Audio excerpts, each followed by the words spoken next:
kumukulo na ang aking sabaw. Ay, asa na ba yung aking sabaw na ilalagay? Kalimutan ko na naman siya, guys. Oo, ito, yung pinag-anohan niya, pinaglagaan niya, guys.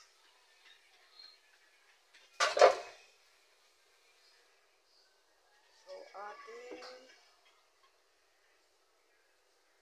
ini. Dahan-dahan.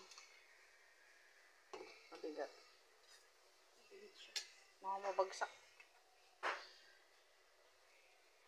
Ayan, luluto tayo ng Mickey with canton, guys. Lahat na? Oo. Ipapamigay naman natin yan eh. Ito po, ang pansit na ito ay ipapamigay lang din naman. Kaya nga eh. Baka mo. Dapat mas malaki pa dito. Oo, wala tayong lutuan eh. Pag nilagyan ko to guys ng gulay, eh meron pa ako ilalagay dito na ano, yung pansit na isa, yung canton. Kaya ayan. Ito guys, oh, punong-puno. Wala pa tong gulay guys. Kasi ako pag nagluto ng pansit guys, dito ko, saka ko siya nilalagay yung gulay. Kasi maluluto naman na siya dito sa mainit na pansit. Kasi ayoko yung ano, di ba pag nilagay mo yan na una, nawawala na yung gulay pagkatapos hinalo-halo. Kaya mas gusto ko yung ganon. Kanya-kanya tayo guys. Yung iba naman, gigisahin nila yung gulay, tapos sa kanila ilalagay sa ibabaw. Sa akin naman ay ganito. So, ilalagay ko na po yan. Kasi medyo matigas siya.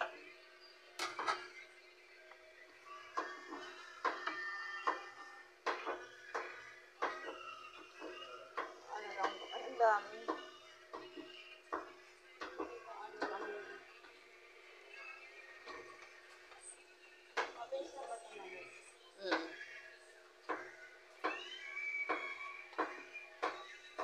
Guys, oh, daming gulay.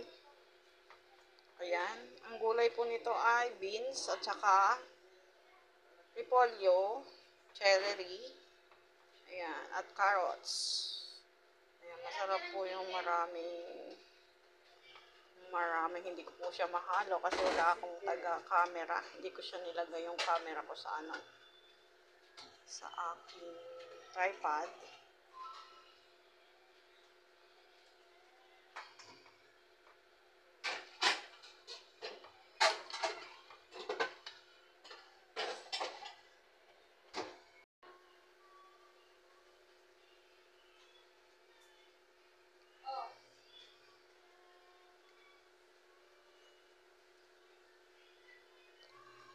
Pampahaba ng buhay guys. Diba lagi ito nasa birthday?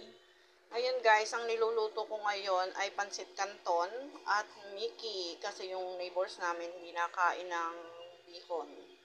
Kaya ito yung niluluto ko para kumain siya. Ayan guys, ipapamigay ko lang to. Ipapamigay ko to sa mga neighbors. Sabi nila, kailangan pag may handaan, may pangpahaba ng buhay. O, diba? Pampahaba tayo ng buhay. Yan. Simple lang. Madali lang siyang lutuin, guys.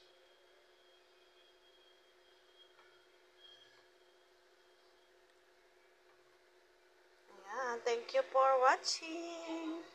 Madami po itong chicken na sahog sa ilalim at atay ng manok. Mga sa ilalim siya, hindi masyadong mahalo.